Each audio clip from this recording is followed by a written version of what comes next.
Nancy Pelosi is hailed as a genius while pursuing an idiotic impeachment gambit. Members of the media blame Trump for Iran accidentally shooting down a civilian airliner. And congressional Democrats suddenly object to executive warmaking power. I'm Ben Shapiro. This is The Ben Shapiro Show.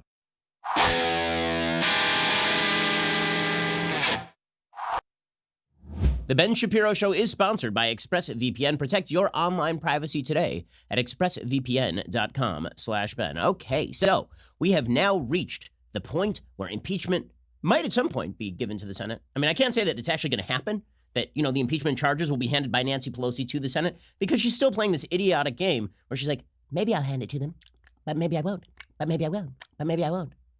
Make up your mind, lady. Which is it? Even members of Nancy Pelosi's own party are starting to look at her like, is there a strategy to any of this? Or are you just kind of winging it? Like, what was this? Here's the problem for Nancy Pelosi. Originally, when she launched this impeachment effort, she figured that it was a low-risk, high-reward gambit. That basically, no matter what happened, she was going to be on good terms with her own base. Because something super damaging would come out about Trump. Something damaging enough that would really hurt him for 2020. So even if they impeached in the House and he was acquitted in the Senate, it would hurt Trump going forward. There's only one problem. Trump's poll numbers have been absolutely stable. Everything in the world is baked into this cake when it comes to Trump. Everything.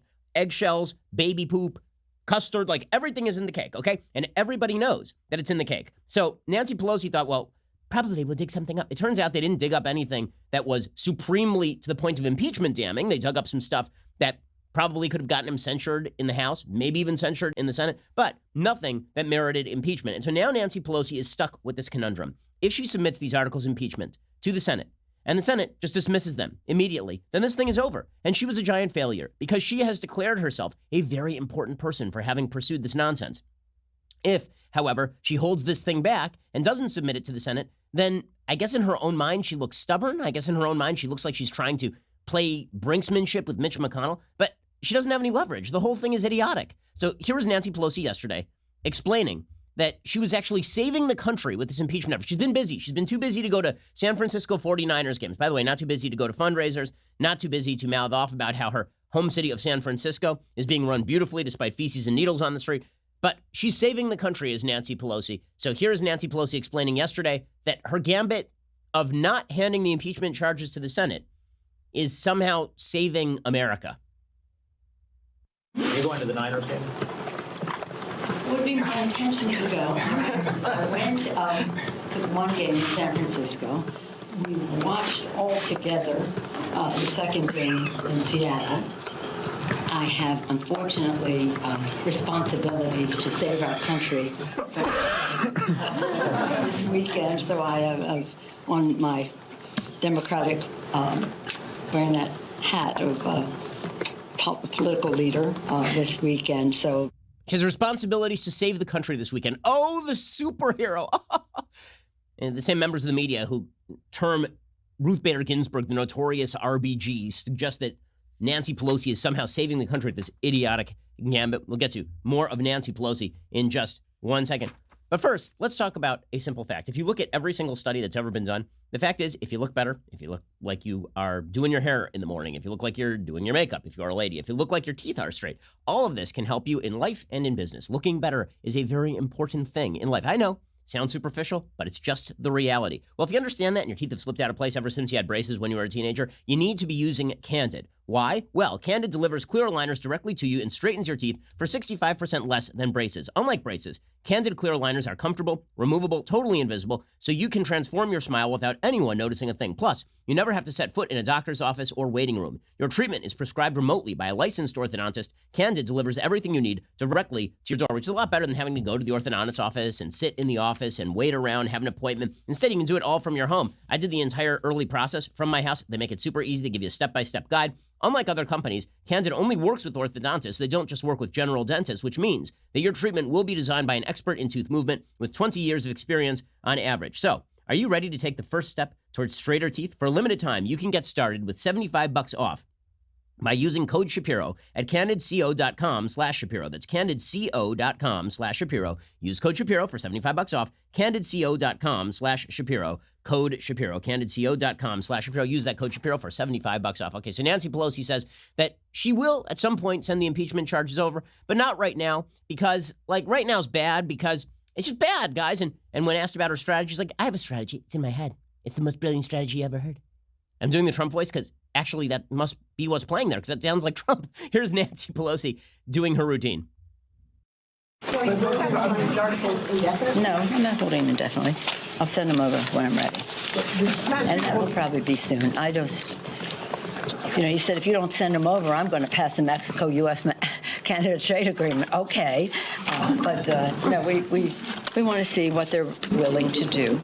Okay, and you can see her with her hands. She's fumbling with things on the podium. Like she knows that she has put herself in this idiotic strategic box. And so the only tool that she has left is clubbing her Democratic colleagues into submission. So yesterday, there's a Democratic representative who made the crucial error, his name was Adam Smith, of suggesting on live television that the Speaker of the House should move along the charges.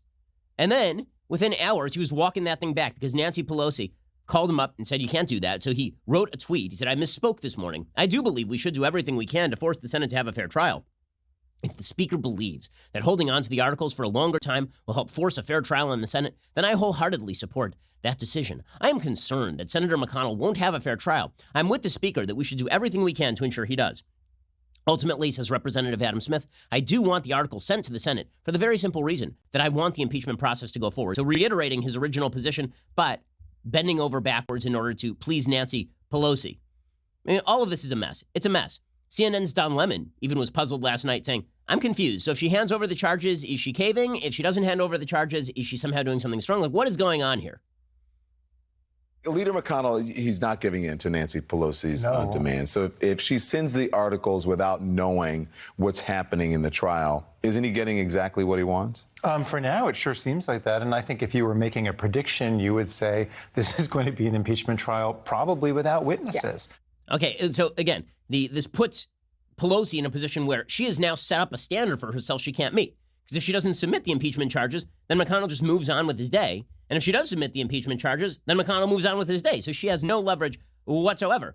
Senate Majority Leader Mitch McConnell signed on to Senator Josh Hawley's resolution yesterday to change the Senate rules, which would allow the Senate to vote to dismiss the Democrats' articles of impeachment if Nancy Pelosi has not submitted the articles of impeachment within the next 25 days, according to Ryan Saavedra over at Daily Wire. New York Times reporter Nicholas Fandos reported on Thursday that McConnell had signed on to the resolution as a co-sponsor to change the Senate impeachment rules to allow the chamber to dismiss the House's articles if they are not sent over within 25 days. Now, one of the reasons that's important is because there's been a lot of speculation. Could Nancy Pelosi just hold the impeachment charges for like 3 years until Democrats eventually gain control of the Senate and then they impeach Trump if he's reelected? Could they just do that? Like, let's say the Democrats lose the House but gain the Senate. Could they actually act on old impeachment charges? There are all these kind of weird vagaries in American law this way. Right now, there's a big debate that's about to happen over the Equal Rights Amendment. Yes, you heard that right. The Equal Rights Amendment, which did not pass back in the late 1970s. Well, now, Democrats have tried to revive in a few states the Equal Rights Amendment and then suggested that they have the supermajority of states approving the Equal Rights Amendment. There's only one problem. It's been a 40-year delay, and the original Equal Rights Amendment proposal by the United States Senate contained within it an expiration date. But this is something that Democrats actually have done in the past. They've tried to bring up old legislation and then pass it as though it were new. So McConnell is saying about impeachment, here, we'll just dismiss it. Okay, if you're not going to do this, we'll dismiss it. We'll take up your bill as though you had submitted it to us, and then we'll just dismiss it. And we'll change the Senate rules in order to do so. McConnell slammed Pelosi for spending, quote, 12 weeks undermining the institution of the presidency with a historically unfair and subjective impeachment. And now, for the sequel, they've come after the institution of the Senate as well. When you step back from the political noise and the pundits discussing leverage that never existed, what have House Democrats actually done? He said this is what they've actually done. They initiated one of the most grave and unsettling processes in our Constitution and then refused to allow a resolution. The Speaker began something she herself predicted would be so divisive to the country, and now she's unilaterally saying it cannot move forward toward a resolution, which of course is true. Now, this is not going to stop the media from proclaiming Nancy Pelosi a full-scale Thomas Edison, Albert Einstein-style genius. Time magazine has a cover story with a glowing picture of Nancy Pelosi. I mean, it's so beautiful. The picture online is a picture of her backlit a little bit, so you get the halo around her head. It's just gorgeous. And it's called We've Upped the Ante, Why Nancy Pelosi is Going All In Against Trump. Molly Ball writing. And the entire piece is just this boring, annoying pandering to Nancy Pelosi. Everything that she does is brilliant and wonderful. Everything she does is draped in genius. According to Molly Ball, Pelosi has spent decades at the highest levels of politics, but the past 12 months have arguably been her most consequential. Returning to the speakership after 8 years running the House Democratic minority, she established herself as a counterweight and constrainer of this divisive president. Yeah, she's a Democrat. Like that's called being a Democrat. She outmaneuvered Trump on policy, from the border wall he didn't get to the budget agreement he signed, loaded with goodies that Democrats want. She oversaw an unprecedented litigation effort against the executive branch, racking up landmark court victories, which, by the way, were mostly overturned by the Supreme Court. And she was the tactician behind the investigation that resulted in Trump's impeachment on December 18th. Wow, the tactician. Can you imagine the tactical genius that it requires in order for you to get your own caucus to vote to impeach a president of the opposite party? I mean, it must just be tactical genius. I mean, this person, she's like the George Patton of politics. I mean, it's just amazing. She's like Robert E. Lee during his great forays into Northern Virginia. Like, what are you talking about? This is just nonsense. It's just pure nonsense. But again, the media will always portray Democrats as brilliant. At worst, Democrats are misunderstood. They're never just dumb. They never just did a dumb thing. Instead, it's no, Democrats are geniuses, and you don't all understand their genius. That's the big problem. You don't all understand their genius. So is this impeachment effort going anywhere? The answer, of course, is no. Nancy Pelosi understands it's going nowhere, which is why she's not pushing this to the Senate, because the moment it's taken up by the Senate, we are 1 week away from this whole thing being over. And then the attention turns back to the Democrats and the fact that they have a bunch of garbage candidates running for president, and the economy is strong, and President Trump has taken out the 2 top terrorists on planet Earth in the last 4 months. Okay, they don't want that. They want the impeachment in the news, but they don't want it in the news so much that people actually look at the fact that Nancy Pelosi and the Democrats do not have a proper case. In just 1 second, we're going to get to the latest Democrat and media spin about President Trump and Soleimani, because, of course, everything that Trump does, no matter how good, must be portrayed as bad and evil. We'll get to all of that in just 1 second. First, let's talk about the fact that maybe you just moved. Maybe you're just looking around that new apartment. Maybe you're looking around that new house, and you're thinking to yourself, I need to upgrade this place. Or maybe you've been living in your place for a while, but you haven't really thought about upgrading the place in a while. You know, one thing that people tend to overlook when you move into a place or when you've been living there for a while is the window coverings. Like, I realized this maybe a year ago when I was looking around my house, and I was like, I've been here for a few years, and there's still something dingy about it. And I realized that the window coverings on the back windows were the same as they were when I had moved in. They were probably the same as they were like 3 owners ago. Well, it was time to replace all those. And so I went over to Blinds.com, and you should too. Blinds.com makes it really easy for you. If you're not sure what you want or even where to start, with Blinds.com, you get a free online design consultation. You just send them pictures of your house, and they send back custom recommendations from a professional for what will work with your color scheme, furniture, and specific rooms. They will even send you free samples to make sure that everything looks as good in person as it does online, and that every order gets free shipping. And here's the best part. If you accidentally mismeasure or you pick the wrong color, if you make a mistake, Blinds.com will remake your blinds for free. So, I mean, you're the screw-up, doesn't matter. Blinds.com will make the magic happen for you. For a limited time, get 20% off everything at Blinds.com when you use promo code BEN. That is Blinds.com, promo code BEN for 20% off everything. That's the full wood blinds, the cellular shades, the roller shades, and more. Blinds.com, promo code BEN. Rules and restrictions do apply. Blinds.com, promo code BEN. Okay, so in the effort to turn the Soleimani killing, which ended with the Iranians backing down, into a loss for President Trump, the Democrats and the media will seize on literally anything in the most disgusting, despicable fashion. I mean, this really is disgusting and despicable. So yesterday, it turned out that there was a Ukrainian jetliner that crashed near Tehran on Tuesday, right, in the middle of these missile attacks that were being made by the Iranian government on Iraqi air bases. And the American government has now declared that it was likely that these were shot down by Iran. It's pretty obvious from the fuselage that it was shot down by Iran. There was no actual emergency call. The black box will not be turned over by Iran to Boeing because it was a Boeing jet. So it was not mechanical failure. Okay? Iran almost certainly did this. Canadian Prime Minister Justin Trudeau, whose country lost at least 63 citizens in the downing, said in Ottawa, "We have intelligence from multiple sources, including our allies and our own intelligence. The evidence indicates that the plane was shot down by an Iranian surface-to-air missile." Likewise, UK Prime Minister Boris Johnson and Australian Prime Minister Scott Morrison offered similar statements. Morrison also said it appeared to be a mistake. All of the intelligence as presented to us today does not suggest an intentional act, which of course makes perfect sense. Why would you shoot down a plane originating from your own territory? This was somebody got trigger happy on the Iranian side while they were firing missiles, and they thought maybe that there was something coming the other way, and they decided that they were going to shoot down a civilian airliner. So it was likely a mistake. It shows how horribly run the Iranian administration is. This was not caught in the crossfire. There was no crossfire.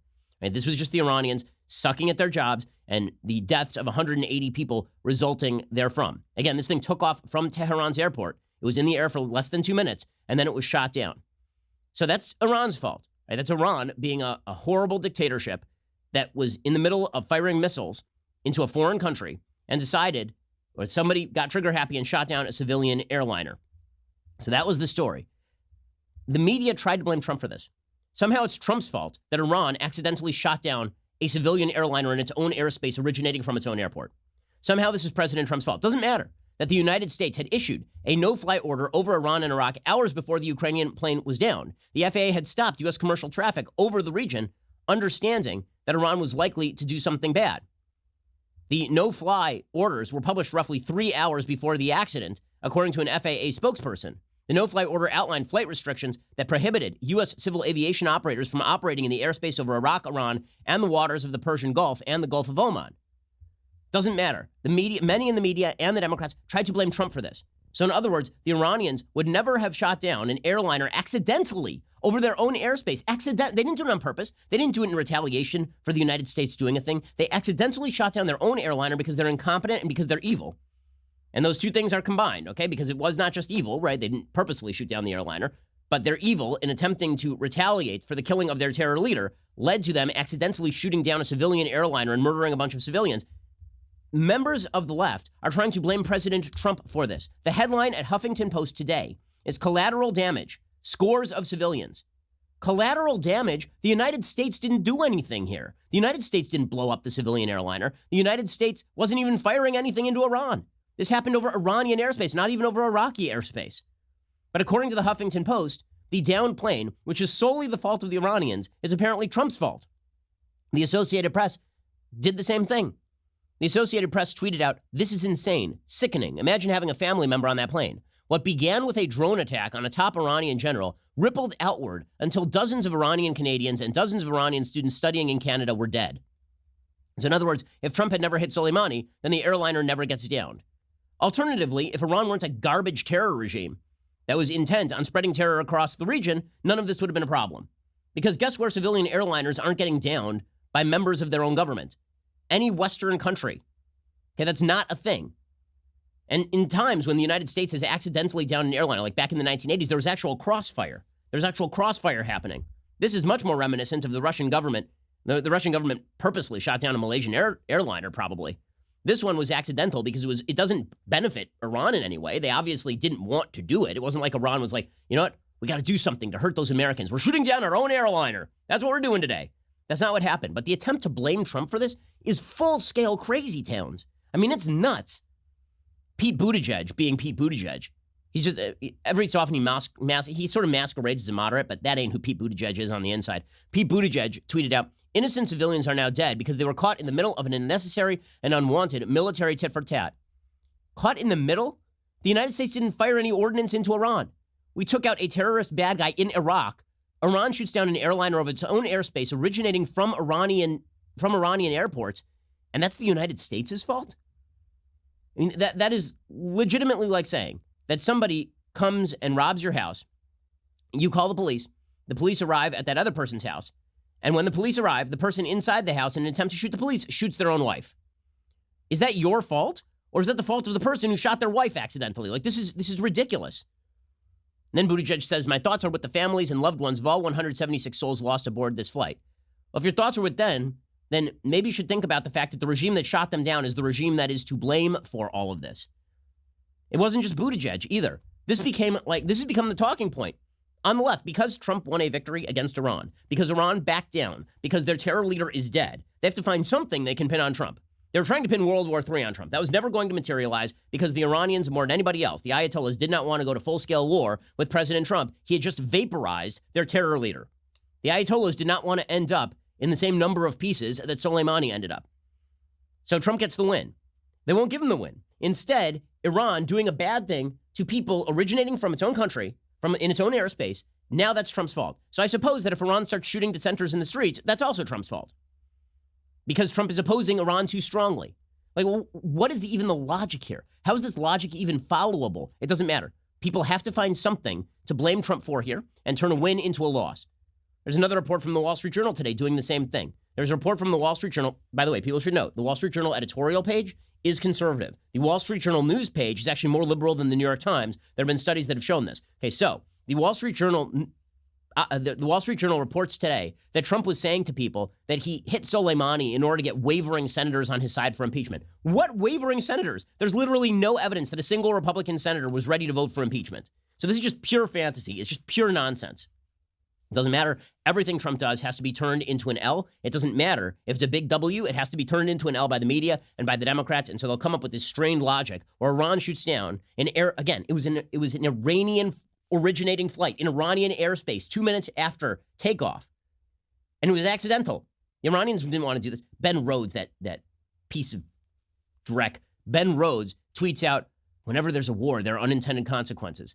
Oh yeah, tell it to your boss after the Libyan debacle.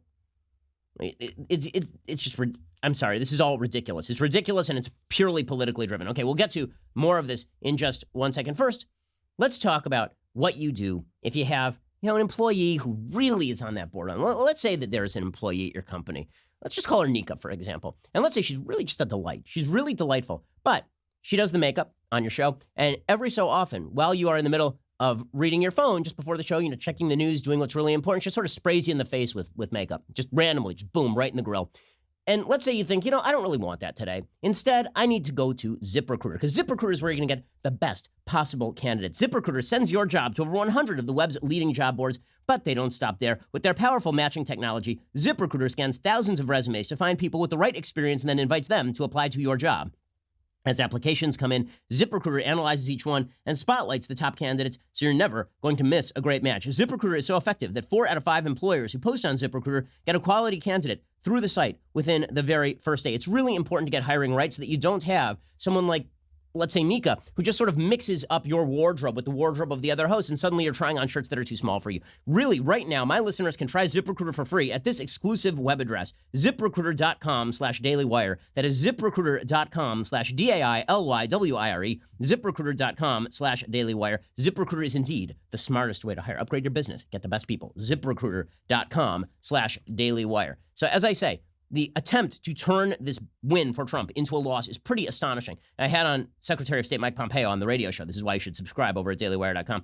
I had Secretary of State Pompeo on the show yesterday, and rightly, he is bewildered by the media coverage of this, because the media coverage of this is just egregious, and so is the Democratic response. Representative Jackie Speier of California, who really, has the intelligence of a potato. She was on with Wolf Blitzer explaining that it was Trump's fault that Iran shot down a passenger plane, again, originating from its own airport in its own airspace.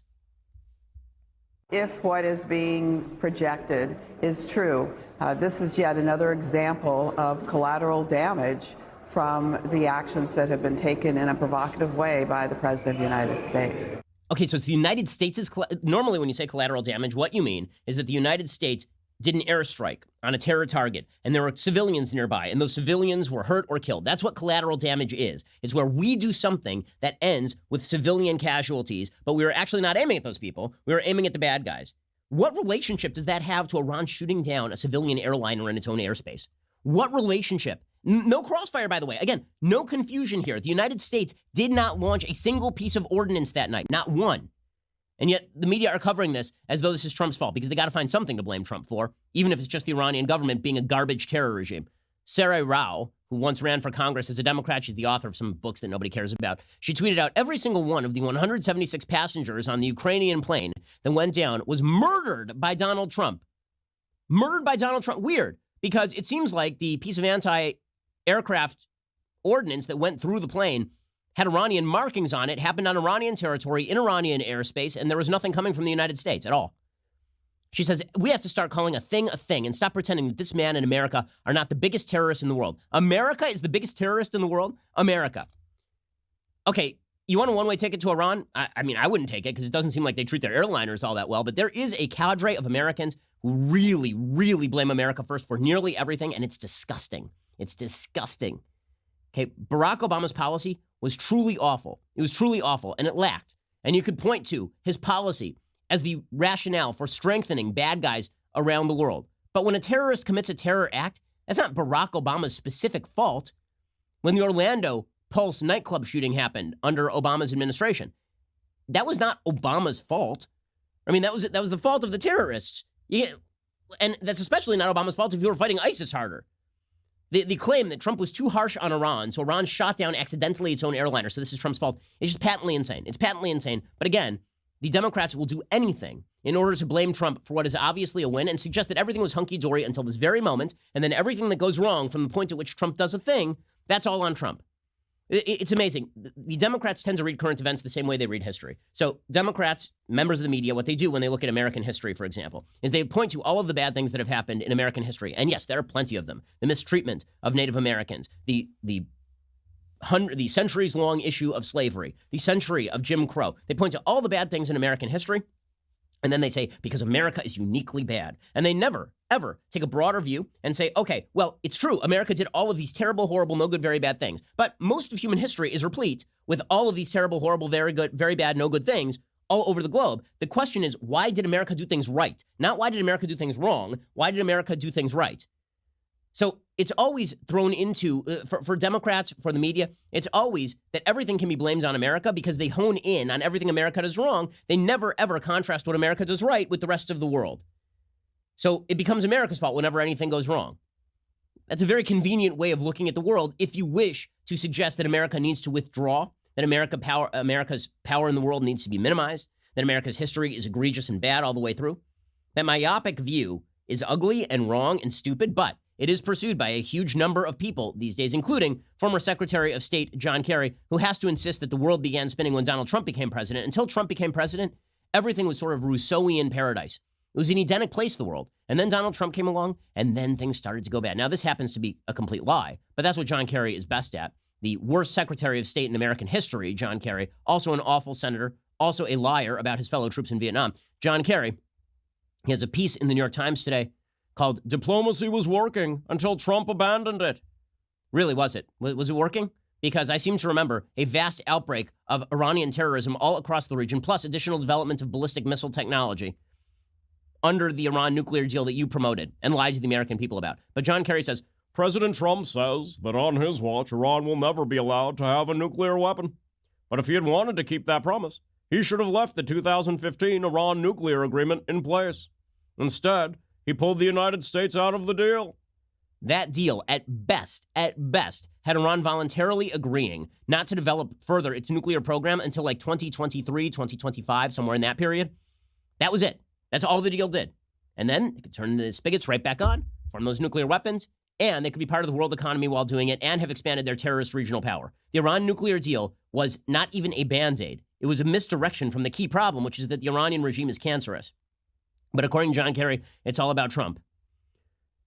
He says, after Mr. Trump authorized the killing of Major General Qasem Soleimani last week, Iran announced it was no longer obligated to follow the agreement. Though Mr. Trump has since walked back from the brink of war, I can't explain the chaos of his presidency as it lurches from crisis to crisis, real or manufactured. The president has said he doesn't do exit strategies. Clearly, he doesn't do strategies, period. John Kerry. Okay, look. Okay. Let's just point out that the Obama administration strategy was to sign checks to these people, was to give money to Soleimani. That was their actual strategy.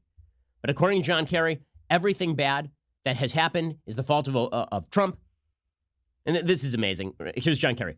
Let's get one straw man out of the way. General Soleimani was a sworn unapologetic enemy of the United States, a KG field marshal who oversaw Iran's long strategy to extend the country's influence through sectarian proxies in the region. He won't be mourned or missed by anyone in the West. Occasionally, when American and Iranian interests aligned, we were serendipitous beneficiaries of his relationships, but this was a rare exception.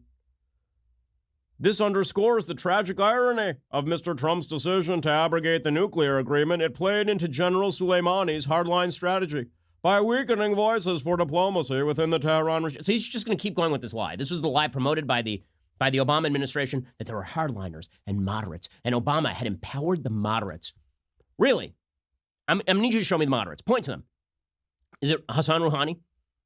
Really? Is it Hassan Rouhani? Was it Ahmadinejad? Like, who are the moderates inside Iran, in the Iranian government? The moderates I see are the ones getting shot in the streets by the Iranian regime, propped up by the money that John Kerry and Barack Obama handed to them.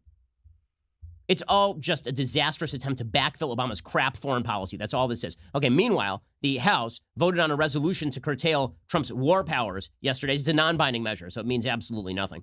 According to Politico, the House voted on Thursday to halt further U.S. military action against Iran in a powerful rebuke of Donald Trump's use of force overseas without congressional approval.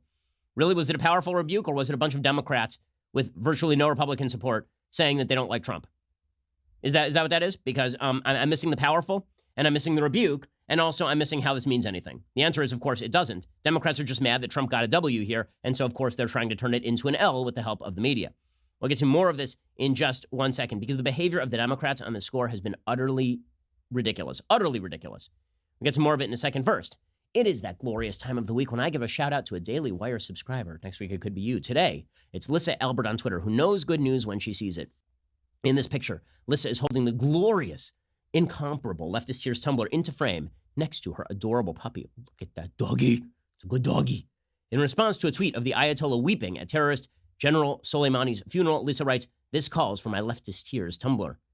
Yes, indeed. He was a bad, bad, evil, very bad man. Trump was right to take him out. The world is better off in his absence. Thanks for the picture, and thanks for your support. You could be featured next week. If you're not already a subscriber, you're really missing out. Head on over to dailywire.com/subscribe. For as little as $10 a month, you get our articles ad-free, access to all of our live broadcasts, our full show library, select bonus content, and our exclusive Daily Wire app, which is a pretty fantastic feature if you haven't checked it out yet. If you choose the new all-access plan, you'll get all of that, plus the legendary Leftist Tears tumbler, and our brand new Ask Me Anything style discussion feature that allows you to engage our hosts, writers, special guests on a weekly basis. So stop depriving yourself and come join the fun.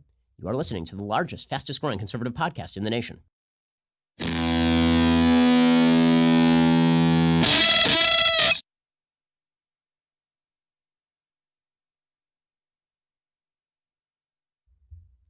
So Politico reports the mostly party line vote on a symbolic non-binding resolution came days after Trump ordered the killing of top Iranian General Qasem Soleimani. Now, you want to hear how hypocritical and ridiculous the Democrats are on this point? I'm just going to play you a couple of clips of Nancy Pelosi. So yesterday, Nancy Pelosi said that this was an assassination and an assault on Iran. It was an assault on Iran to kill the terror leader who's been spreading terror, like literal death against American troops for years, who's been spreading terror across the region.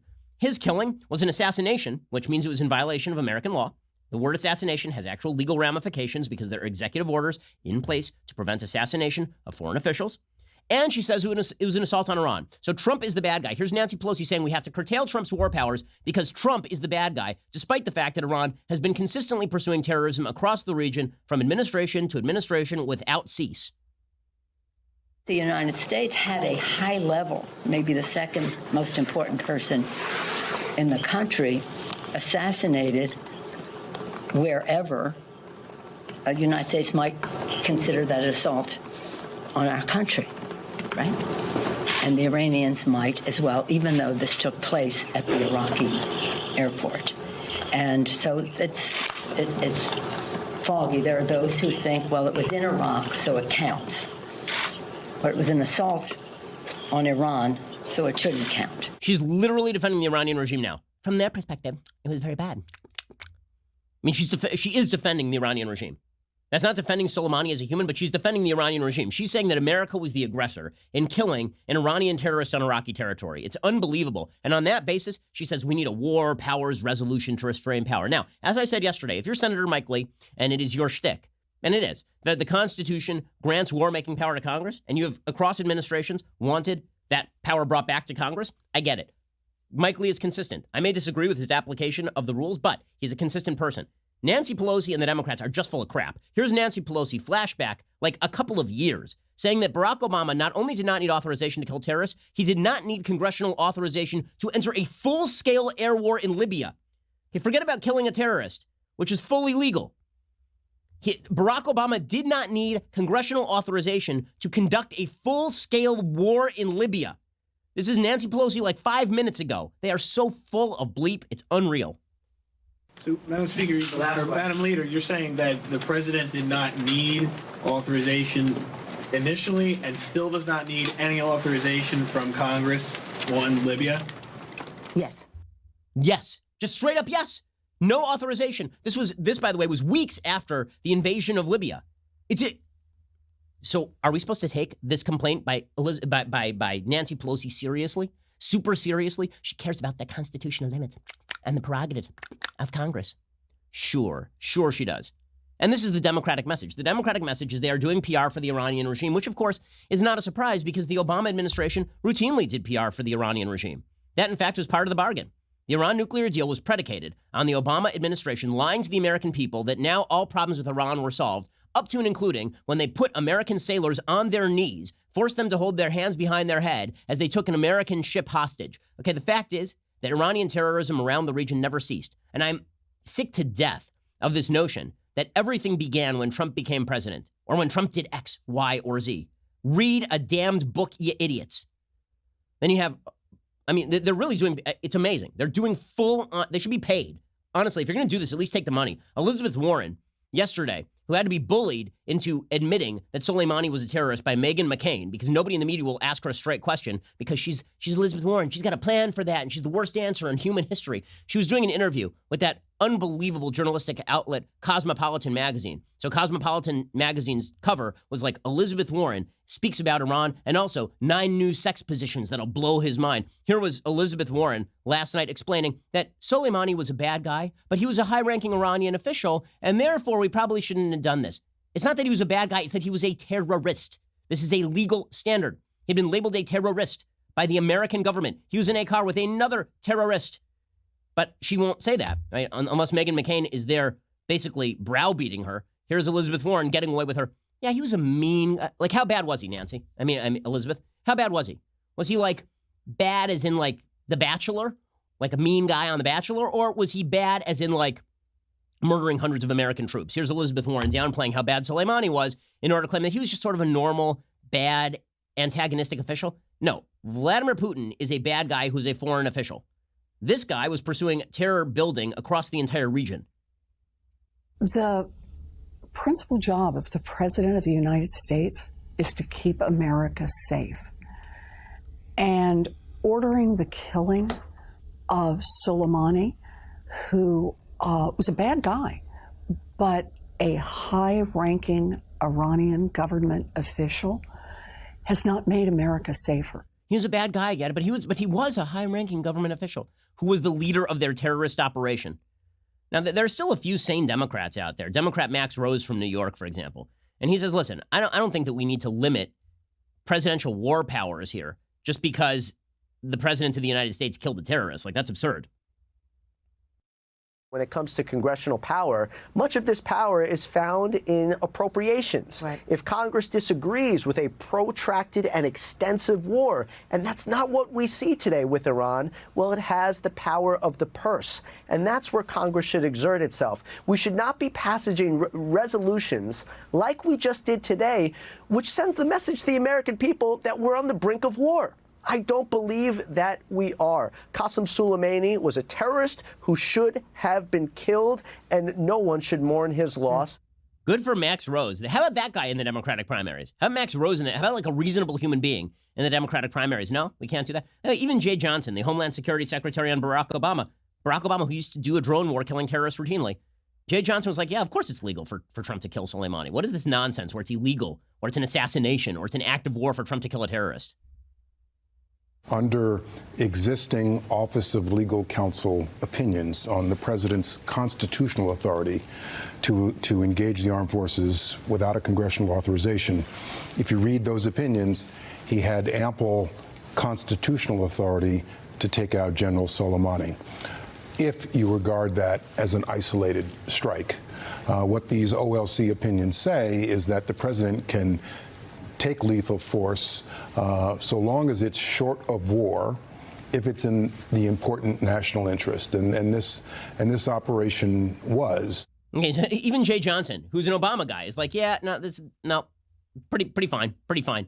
It's only the people who are defending Obama's overall strategy who have a problem with this, including all of the idiots in the media. Chris Cuomo, a living human log, was on CNN last night explaining that every single person, if they were a patriot, should have voted for the War Powers Resolution. I remember him being super exercised about the war in Libya. I remember him being super exercised about Obama's drone war. I remember him saying, you know what we need? We need a rebalancing of legislative and executive power. Again, I'm fine with the principle of rebalancing legislative and executive power, although I think it would be very difficult to draw a standard under any circumstances under which the Constitution of the United States does not give the commander-in-chief the ability to make a quick strike against a terrorist. I think George Washington would have done it. Okay, but Chris Cuomo trying to suggest that he's just a constitutionalist. Why won't anyone stand up to this president for doing what is fully within his legal authority? And by the way, backing down the mullahs. It was so bad. It was so mean. Why isn't everyone on board? Here's Chris Cuomo, human block of wood. That's what is in the Constitution. My argument, I can't believe it wasn't unanimous. And no, this is not about the GOP just choosing Trump over the truth. There's some of that. But Democrats have been anxious to give war power to presidents as well. This has been going on for a long time, and it's gotten worse. And it is the worst example of congressional cowardice. Shame on you and every Trumper and never Trumper who voted against this. Unbelievable. I mean, truly, this is where you're drawing the line? In what is clearly a decent kill? A correct kill? Killing a terrorist? This is where you draw the line. This is where, like, we gotta seize back that congressional war-making power. Barack Obama conducted a full... I remember. I was there. Okay, don't gaslight me. Libya was a thing that happened. It ended with the murder of our ambassador in Benghazi. It ended with the legitimate government of Libya trying to govern from offshore in an oil tanker. I was there. It's amazing. If you ask the American people, were we ever at war in Libya? It's only been like 6 years or 8 years. Everybody be like, what? Who? No, what? Barack Obama was the most peaceful president who ever was. And Iran was our friend. Unbelievable. Last word from the media goes, of course, to our friend, Chris Matthews, our LSHC. So last night, he was very mad on Joaquin Castro to talk about this. Had on some other lady I don't recognize. And come on in here, sit all rumpled. Come here to the show. I'm very upset about Soleimani's death. Soleimani, he was a very popular man, Soleimani. Let me tell you about Soleimani, how popular he was. Why it's a bad idea, because Soleimani was such a popular guy, so popular, probably held concerts with like millions of screaming women who are fainting in the aisles. Go, Chris Matthews, go. You know, when some people die, you don't know what the impact's going to be. When Princess Diana died, for example, there was a huge emotional outpouring. These kinds of Elvis Presley in our culture. It turns out that this general we killed was a beloved hero of the Iranian people, to the point where look at the people we got pictures of now. These enormous crowds coming out. There's no American emotion in this case, but there's a hell of a lot of emotion on the other side. Should our leaders know what they're doing when they kill somebody? It's like Elvis. It's like Princess Diana. It's like a beautiful, glamorous woman who died in a car crash, except for like an Iranian terrorist who murdered hundreds of people, but exactly the same otherwise. He's like Elvis. And we thought he was a devil in disguise, nothing but a hound dog. He was actually a pocket full of rainbows. I just wanted him to be my teddy bear, but now he's just a hunk of burning love. I'm feeling like a visit to the Heartbreak Hotel. Soleimani, always on my mind. I'm feeling all shook up. Chris Matthews, I'm somebody say. And then you wonder why America's like, when Trump rips on the media, yeah, okay, fine. I'm not an enemy of the people kind of guy. I've never liked that commentary from President Trump. I don't think that the members of the media are enemies of the people. But I think that in a lot of cases, they are enemies of the truth and enemies of decency and enemies of morality. And when you're parroting Democratic narratives because your nose is so far up Barack Obama's ass that it's coming out his mouth, I think at that point, you've lost a lot of credibility, haven't you? Okay, President Trump did a rally last night. He responded to all of this. And what he said is basically correct. He says, it's a good thing for Iran nobody was hurt, because if somebody had gotten hurt, this is actually before the rally, is the White House. He says, if somebody had gotten hurt, then this story would have been very different, which is why, by the way, so I interviewed Secretary Pompeo last night on the radio show.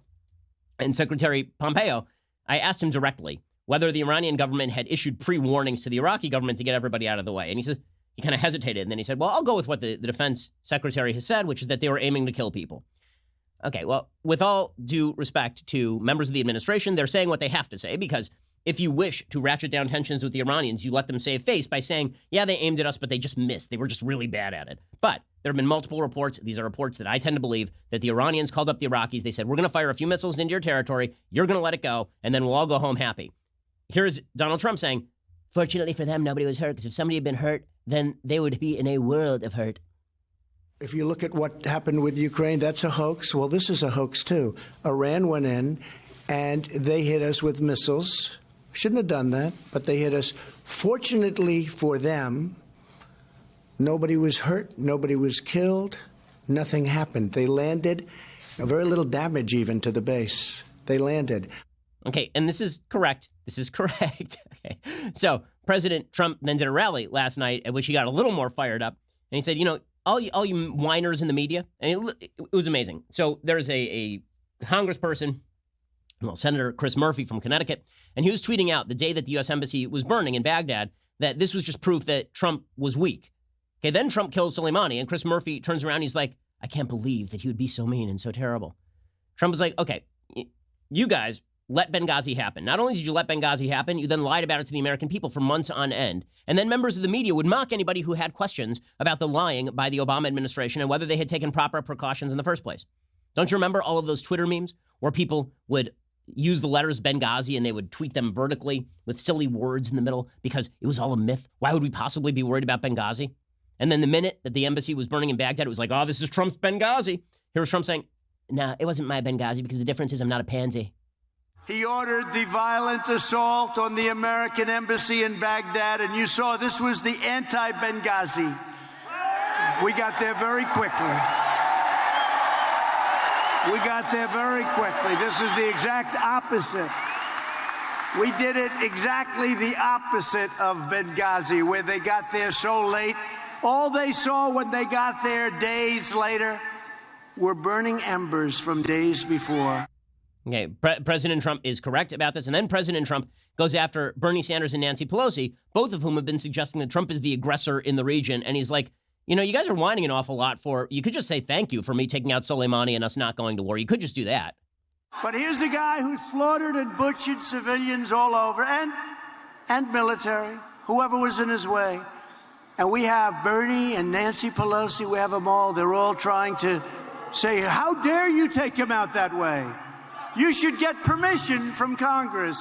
You should come in and tell us what you want to do. You should come in and tell us so that we can call up the fake news that's back there and we can leak it. Okay, so a lot of people are very upset with President Trump for suggesting that people like Pelosi or Bernie would leak it. And listen, do I think that the Democrats were going to get on the horn and then immediately leak the stuff? No, I don't. Is there precedent for the president, for Democrats leaking national security information of other nations that prevent attacks on Iran? Absolutely. There were several examples of the Obama administration leaking to the New York Times and the Washington Post that Israel was working in combination with countries like Kazakhstan and Saudi Arabia in order to use their airspace in case they would actually have to hit the Iranian nuclear facilities. So while I don't think that the Gang of Eight was then going to go and talk to the New York Times or the Washington Post if he was going to hit Soleimani, I can't help but think that there is an itch at the back of my mind that says that was, in fact, a very, very slight possibility. President Trump then gives the real excuse, which is, listen, when Soleimani comes up, and this happens like an hour out, I don't have time to call up all of the Democrats and be like, what do you think I should do about Soleimani? So they want me, so, you know, these are split-second decisions. You have to make a decision. So they don't want me to make that decision. They want me to call up, maybe go over there. Let me go over to Congress. Or come on over to the White House. Let's talk about it. When can you make it? Well, I won't be able to make it today, sir. How about, let's say, in a couple of days? Oh, sure. Come on over. Now, we got a call. We heard where he was. We knew the way he was getting there. And we had to make a decision. We didn't have time to call up Nancy, who was not operating with a full deck. Okay, and here's the bottom line. Here's the bottom line takeaway. The Democrats right now are defending the Iranian regime against the president of the United States taking out their top terrorist. That is, in effect, what they are doing. Because we already know they're still operating from this ridiculous position they had 4 days ago where World War III was imminent. It didn't happen. It wasn't close to happening. And yet they're still operating from that position. And so they're just going to keep lying about it. And the American people are going to have to make a decision. Do you want a president who's going to back Iran off its marks? Or do you want a president who's going to sign them checks? Those are your two choices. Because the Democrats have made very clear what their choice should be. I mean, the key Democrat here would be, in the end, Ilhan Omar, who was explaining yesterday that sanctions on Iran are an act of war, but sanctions against Israel are very good. This lady sits on the Foreign Affairs Committee and was praised by Nancy Pelosi. The BDS movement is a movement that is driven by the people. The sanctions on Iran are sanctions that are being placed to create maximum pressure by a government. That's very different. Okay, except for the sanctions in BDS. Sanctions. Those would be governmental sanctions, institutional sanctions being pressed for by members like Ilhan Omar. She doesn't care about the distinction between popular movements and you think she would be sad if the United States placed sanctions on Israel tomorrow? You really think that she'd be like, oh, the poor Jews? Or she'd be like, oh, the Jews! That's not a lady who likes Jews very much. Okay, but she definitely wants to protect Iran against the sanctions. Okay, time for a quick thing that I like and then a quick thing that I hate. So things that I like. First of all, any video of Elizabeth Warren dancing is a good video. What is an even funnier video is Elizabeth Warren dancing and then Cory Booker defending it. So Elizabeth Warren is legitimately the worst dancer on planet Earth. And I speak as somebody who is an awful dancer. I have a lot of authority when I say I know bad dancing when I see it because I own a mirror. Elizabeth Warren puts me to shame. Oh my goodness. It's so awkward. And you can see everybody awkwardly. Oh, grandma's dancing again. There's the crazy lady from the HOA wearing her black jumpsuit and her latest blue sweater. And she just won't stop the dancing. You can't stop, won't stop. And then you got Joaquin Castro standing next to her awkwardly clapping, and she won't stop dancing. Everybody's like, stop dancing. So Cory Booker comes out and says, why are you making fun of her dancing? Why? Putting my angry eyes. Why? Why are you stopping the dancing? Can't stop the beat. Can't stop it. By the way, Cory, I just want to note, Cory Booker needs to stop sending me creepy notes. So Cory Booker, his campaign keeps sending over very odd messages. So he sent one out like 2 days ago that said, I'm asking you to dinner, Ben. First of all, I don't know what Rosario would think, Cory. I mean, really, I think it's awkward. And then he sent up a follow-up from one of his campaign people saying, did you see Cory's note about dinner, Ben? Stop stalking, dude. It's creepy. Nobody wants you as a candidate. And no, I'm not interested in dinner with Cory Booker. Anyway, he tweets out about Elizabeth Warren. Raise your hand if you know why people are trolling Elizabeth's dance moves and not my dad jokes. Because your dad jokes are not nearly as funny as Elizabeth's dance moves. That's why. Because dad jokes are not as funny as people dancing awkwardly. But it's got to be sexism. I love that Cory Booker is still doing I'm the only black person left in the race. Vote for me. I like women. I like women like Elizabeth Warren. I'm not a sexist. I'd never make fun of a woman dancing as though she's been hit with some sort of galvanizing frog electricity and spasming. Now, how dare you make fun of this incredible dancer? How dare you make fun of a woman going, how dare you? I can't believe it. I can't. Angry eyes out. Okay, so there is Cory Booker. I do enjoy that. Yeah, okay, now this is a thing that I both like and hate. So we'll count it as a thing that I like. What I hate is the underlying reality. What I like is this documentary. So this is one of the best documentaries I have ever seen in my life. It is available on Amazon Prime.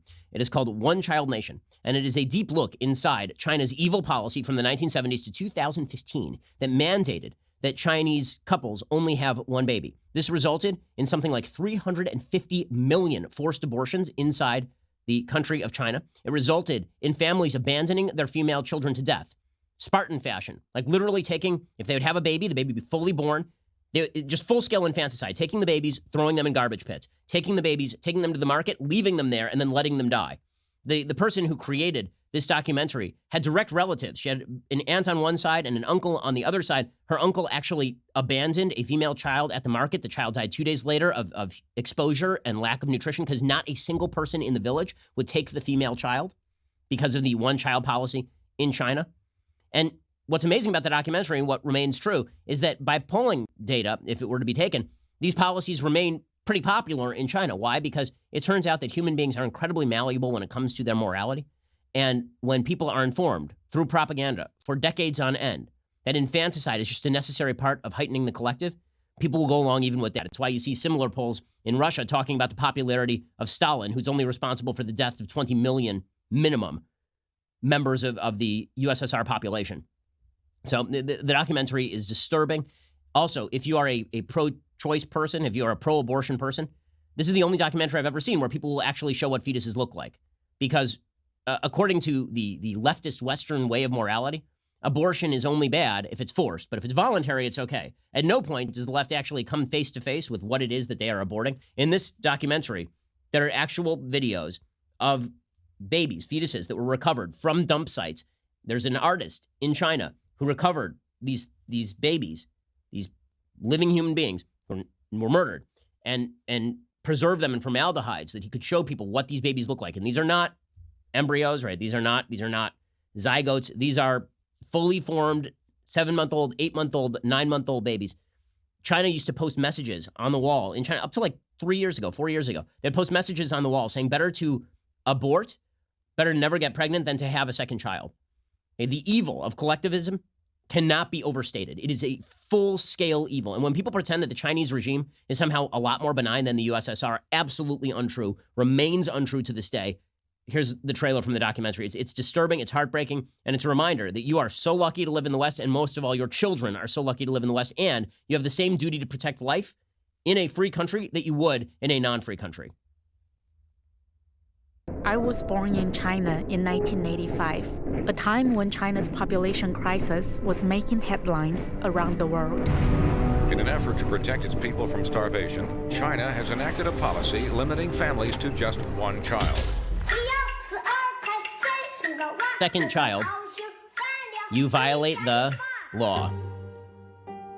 I never thought much about what the policy meant for me or anyone until I learned that I was going to be a mom.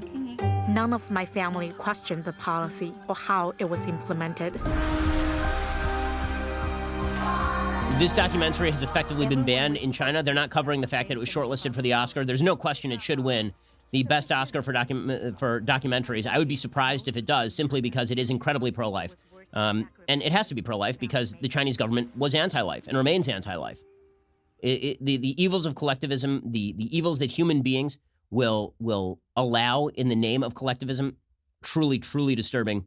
You should watch it. You should get everybody you know to watch it. It's a phenomenal documentary. Again, this stuff was happening in our lifetimes until 4 years ago. Okay, and the Chinese government is not our friend. The Chinese government is not a friend of freedom. It is not a friend to development. The Chinese government is a horrible, horrific, tyrannical, fascist regime. Okay, time for a quick, let's end the week on a bit of a higher note. So quick Bible talk, very quick Bible talk. So this week's Parsha, so in the Jewish religion, as I explain, every few weeks I've been doing this. I should have been more consistent about it. Every few weeks, we will talk about a portion of the Bible that the Jews read every week. So the Jews have this cycle. Over the course of the entire year, the Jews read the entire Bible. So this week's Parsha is the very end of the book of Genesis. In Hebrew, it's called Vayechi. And it is the very end of the book of Genesis when Jacob blesses his kids. And it's sort of fascinating because when Jacob blesses his kids, if you were going to bless your kids, you would think, first and foremost, what advice would I give them? What would I tell them that I think they should know in order to succeed in life? Right? What are the things that I would impart to my kids that give them the best shot at success? That's not what Jacob does. If you read the blessings, what Jacob does is he does bless them with specific blessings, but he begins by describing each of the kids. And he doesn't describe them in glowing terms, right? He talks about Simon and Levi, he talks about Shimon and Levi, and he talks about how vindictive they are and how likely they are to be angry. He talks about how Ephraim and Manasseh, the kids of Joseph, he talks about how the younger will be greater than the older, right? I mean, this is harsh stuff. It's a really weird way to bless your kids. Right? If you look at all of the blessings, he describes everything in very specific fashion to all of his kids. And so why does he do that? Why does he do that? The answer is, I think, a real rejection of one way that people in the United States think about the world. Like take this for example. Right? He talks about Ephraim and Manasseh, and he brings them into the family, or he takes his grandkids and he makes them equivalent to his sons. And then he suggests that Manasseh will be greater than Ephraim and all the rest. It really is sort of, he crosses his hands in order to bless one with his right hand as opposed to his left hand. So why does he do all of this? In the West, we have this perception, which is people are born with unequal qualities. And that, of course, is true. People are born with unequal qualities. Some people are smarter. Some people are dumber. Some people are taller. Some people are like me. Some people can dunk. Some people can't even hit a 10-foot jump shot, right? The fact is that we all have different qualities. And the cause that has unified so many people across the world for a lot of time is to rectify these cosmic imbalances, what Thomas Sowell called the quest for cosmic justice, trying to suggest that with the heavy hand of collectivism, with the heavy hand of government, we can reestablish a baseline equality, not of rights, not that we all have equal access to use our rights, but a baseline level of equality among humans. And what this means is that if there is any disparate outcome for any people at all, some injustice has been done somewhere. It's sort of Rawlsian morality. John Rawls famously suggested that morality was to be placed behind the quote-unquote veil of ignorance, that we should design a human system where you didn't know if you were going to be smart or whether you're going to be stupid, whether you didn't know whether you're going to be rich or whether you're going to be poor, that the best way to design a moral system was to operate from a morality where you didn't know where you were going to be in the hierarchy, and therefore you construct a morality that way. Well, that does tend toward a collectivism and a mentality of collectivism, because if you don't know if you're poor or rich, then you're going to suggest, well, you know what would be great if everybody made the same. Then it doesn't matter if I'm born stupid or if I'm born smart. Okay, there's one problem with this. It does not accord with human nature. And this is what Jacob is doing. Jacob is saying, if you want to succeed in life, this is so true. If you want to succeed in life, know your own qualities, know your own shortcomings, deal with the fact that you have these shortcomings and that you have these qualities, and then operate in the universe on the basis of what it is that you are capable of doing and what you are not capable of doing. And don't try to invade the rights of people who may have more in one area or less in a different area. Instead, recognize that one of the beauties of human existence is the diversity between all of these various categories. And one of the things that the free market does through comparative advantage beautifully is it enacts the ability for people who have variant qualities to provide to each other. Right? This is one of the beautiful things about comparative advantage that people don't tend to understand. If you are great, let's say you're very high IQ, and you're great at a lot of things, right? You could be a great plumber. You could be a great writer. You could be a great business person. Well, what comparative advantage says is, sure, you could probably be a better plumber than the guy who's slightly lower IQ, but is that the best use of your time? Rather, you should specialize in the thing that you are best at, and he will specialize in the thing that he is best at, and therefore, you only have to trade a small chunk of your time for plumbing, and he can trade a large chunk of his time for plumbing, and you're both better off. Right? Comparative advantage takes into account the fact that human beings are created diverse by nature or by God, depending on how you believe. This is the way to run a system, because once you start assuming that the root of all evil is baseline natural inequality of human beings in terms of their actual qualities, not in terms of rights, in terms of their actual qualities, once you assume that that is inherently a bad thing and must be cured by some overarching authority, that God did it wrong, and that the best way for us to cure this is to construct a system that makes up for certain deficiencies among all human beings, because again, we are all created different with different qualities. That's how you end up with China's one-child policy. That's how you end up with full-scale tyranny.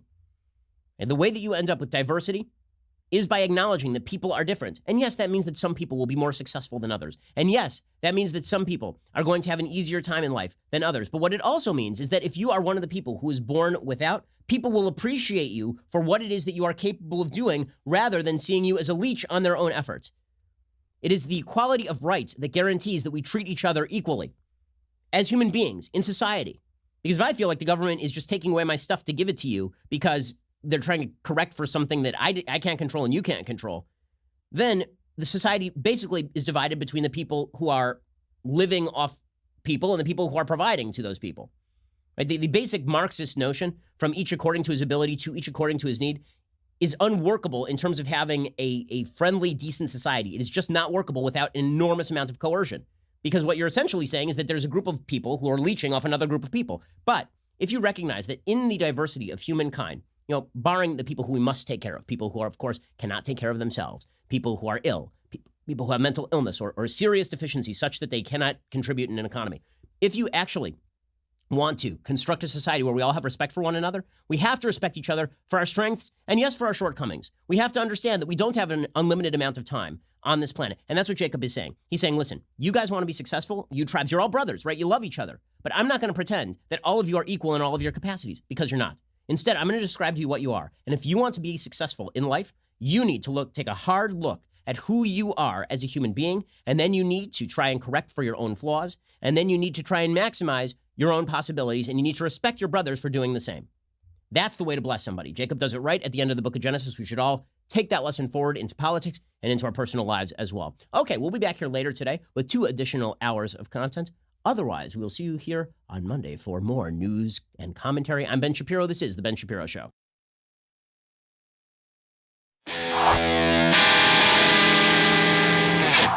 The Ben Shapiro Show is produced by Rebecca Dobkowitz, directed by Mike Joyner, executive producer Jeremy Boring, senior producer Jonathan Hay, supervising producers Mathis Glover and Robert Sterling, technical producer Austin Stevens, associate producer Colton Haas, assistant director Pavel Wydowski, edited by Adam Sayevitz. Audio is mixed by Mike Coromina. Hair and makeup is by Jesua Olvera. Production assistant Nick Sheehan. The Ben Shapiro Show is a Daily Wire production. Copyright Daily Wire 2020. On the Matt Walsh Show, we're not just discussing politics. We're talking culture, faith, family, all of the things that are really important to you. So come join the conversation.